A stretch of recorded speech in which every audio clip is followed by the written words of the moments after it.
Thanks for stopping by. LTK here. Love Them Knives channel. Gonna talk about the Real Steel 3606F Element.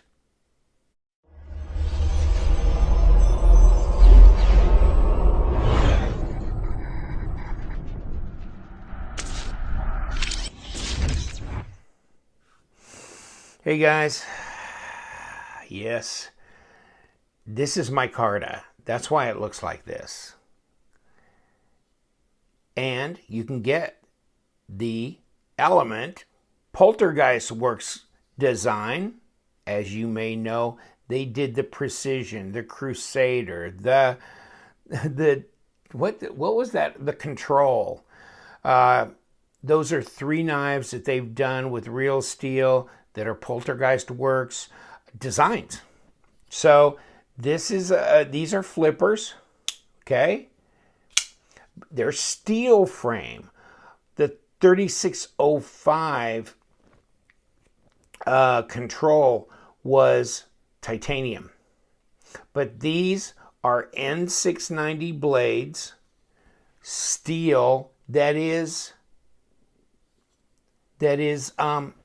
weight relieved, as you can kind of see the pockets in there that are milled. Of course, you got a back spacer here. You got this kind of typical Poltergeist Works two areas where the knife fastens together.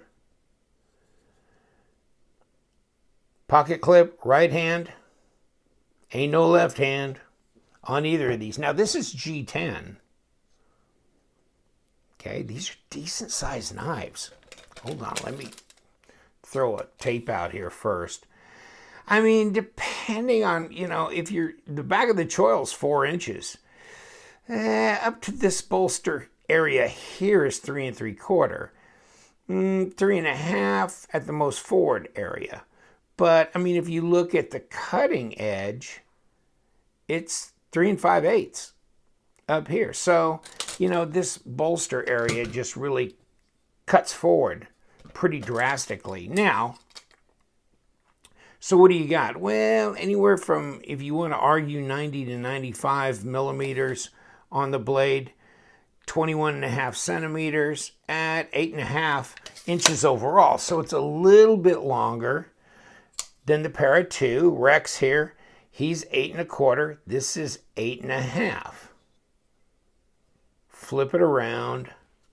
They look about the same size because they are about the same size. There's a 1/4 inch difference between the two of them. In any case, G10 on this one, black G10. I don't think there's any other colors available. It's just either black G10 or this Micarta. So the Micarta is a little lighter. Now let's go to the scale. But these, yeah, they got bearings in them. I took them apart. I'll show you a picture of it disassembled. They're centered up, no blade play, no lock rock. Of course, you don't need an insert because this is steel lock bar.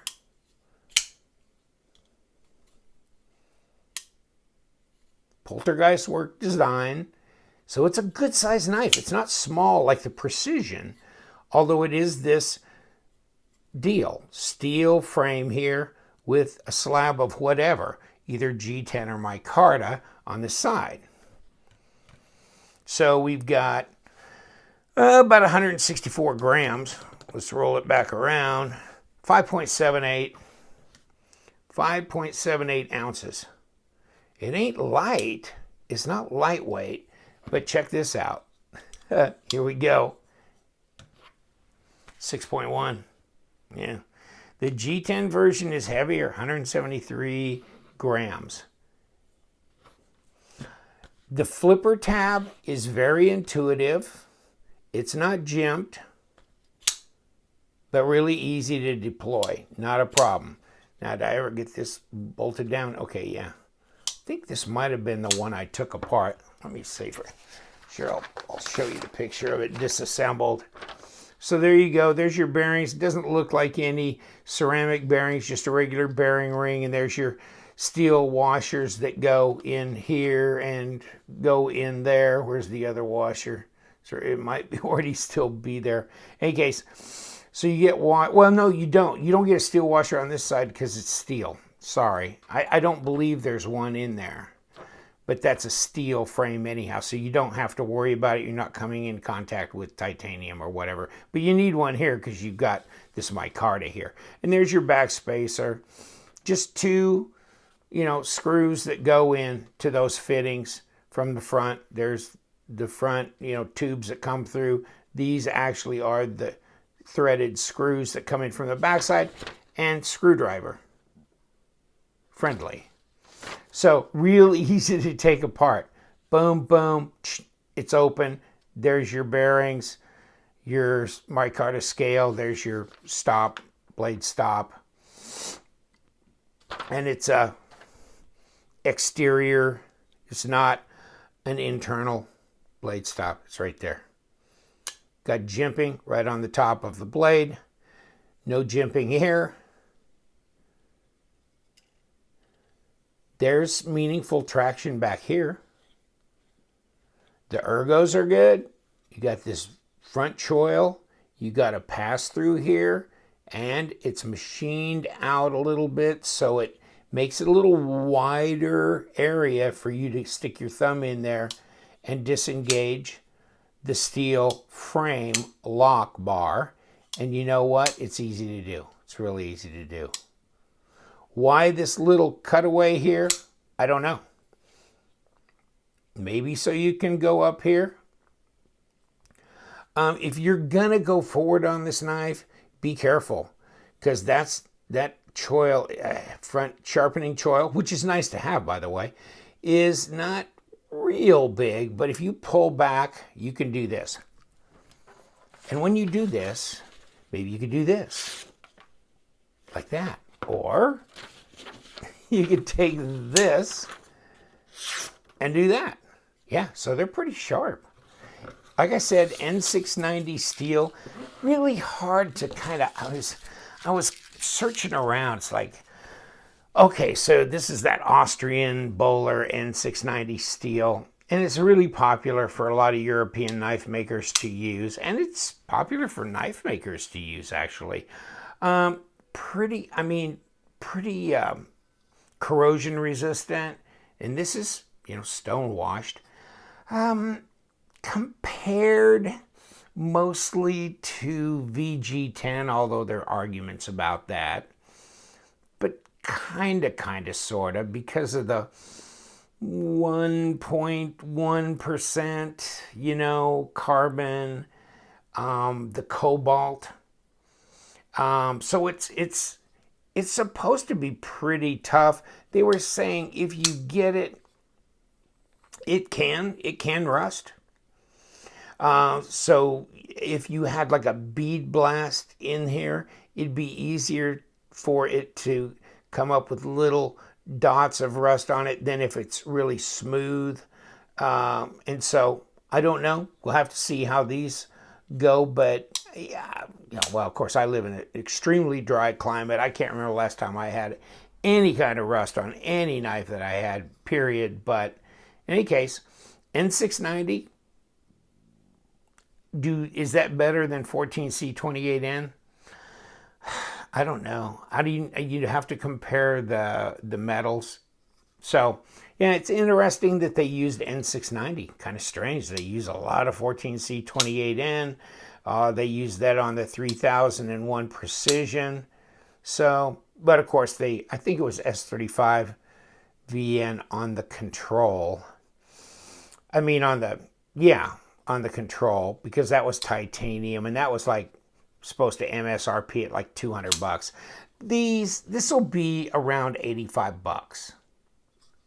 Okay, I'll give you the link to Real Steel, although maybe by the time this gets released for view, that maybe the other retailers will have picked this up and have them listed, because I think that Real Steel lists this as an SRP, kind of like ZT. Their SRP is usually about $80 more than the actual selling price, but on their knives. But I mean, like the Micarta one, 120, the G10 105, and you can pause and read.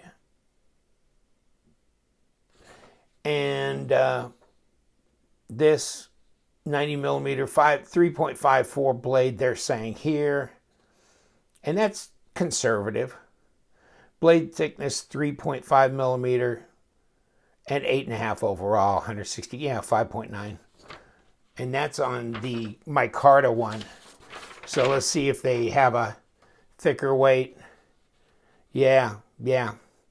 So that's 6.14. They're right about that. There's a pause and read on the G10 model.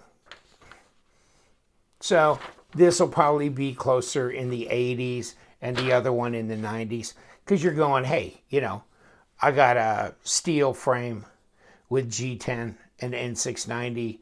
I ain't paying no 130 or 40 for it. But no, you'll be in the 80s. And you'll be in the 90s here. And maybe that's before discount. So if White Mountain gets these posted, then yeah, it'll be really affordable, actually. Probably in the 80s for this and the 70s for this. So now we're starting to talk. Big old heavy duty frame lock. Heavy lock up on this. These are really easy to function with though. I mean, look at that. I mean, the action's really nice. Centered, no blade plate, no lock rock. Very solid, heavy, big, but the flipper tab is intuitive. I mean, this would be a worker knife. And look at that, piercing. Oh yeah, slicing, absolutely. There's your contact point though. Typical for a flipper. Typical for a flipper. Get away from that tab. You're better off. But, hey, it is what it is. And they come in a really nice structural box. And of course, inside is all the usual magic that you get with a Real Steel. Even if you get the little cheapy knives from Real Steel, you get a microfiber cloth. They come rolled up in the microfiber cloth. And then you get paperwork and all kinds of goodies. Very structural, nice box. Really like it. You can slide these in a padded envelope and ship them. You don't have to worry about the box being crushed. Because that's tough. Tough stuff. And I like that. So, really, wow. If this Poltergeist Works design is something that you're interested in, hey, it's a good size knife. Look at that backspacer. That's kind of tough guy, isn't it? Easy to take apart. Screwdriver. Anybody got a screwdriver? Not talking about vodka and orange juice. Yeah. So, wow. Let's check this one out, the action. Yeah, a little stiffer. This is the one I took apart, so I might have cranked on that pivot a little harder than I should have. But still. Very cool. I remember having a Hinderer knife that had Micarta and it was wiped out like this, and I was really concerned about going, what? This is defective or something. And a guy told me, no, that's just that's just the way they are. I was like, I need to put some restorer on there to black it all out. And you know what? I think I did actually. I can't remember what I used, but I think it did make it a consistent black, which I'm not sure that's what you should do. Maybe you should hope for this part to look like this part. More that kind of worn, washed denim look type thing. There you guys. It is definitely a lighter knife. At first, when I got these out of the box, I almost thought that might be titanium because I had forgotten, and I had other knives in the box that I got. And so I go, was the Micarta one? Did that have titanium? I don't remember that being the case, but it didn't feel that heavy. But when you look at, they did, like I say, they did, weight relieve the scales. So they aren't that bad. They're big, like them in hand, like the Ergos. As a worker knife, I guess I can forgive the War of the Worlds here. You know, one side got the one slab of something, the other side is the steel frame. But, you know, just for roughy tufty around working, I mean, these knives, if you get them from White Mountain and you get the discount, then you're looking at really not much more than buying you a true worker knife like this. These are like, what, $52? These Best Tech knives, the Paladin and such. So, and these really feel more solid, structural. Not a deep carry pocket clip, but it's hooked up, isn't it? It's hooked up for sure. Works. What do you guys think? I don't know. As this video gets posted and ages, maybe more and more people come to this and give me their feedback on their experience with the 3606F element.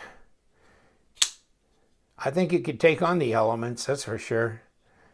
These Poltergeist work things is so weird. The Crusader, and that was kind of a tough guy knife too, but you know what? Even though there's no over travel stop on this, this is not so easy to bend as the Crusader was. And the Crusader was G10, less expensive. Although, you know, that Crusader was a big boy too. In any case, these seem a little bit more heavy-duty, structural, tough guy than the Crusader. And then, of course, the Control, well, that's titanium and a little more upscale. So you might be more likely to really use these. In any case, just thought it'd be fun to throw them on the channel. Real steel. Between the Bragnett stuff, the Carson stuff, and all these Poltergeist works, they're really putting some models out this year. Amazing. All right, I'm going to let you go. Flanagan, are you here again? Yeah. I don't know. Yeah, give me your input on this. If you get some of these as time goes by, see what you think.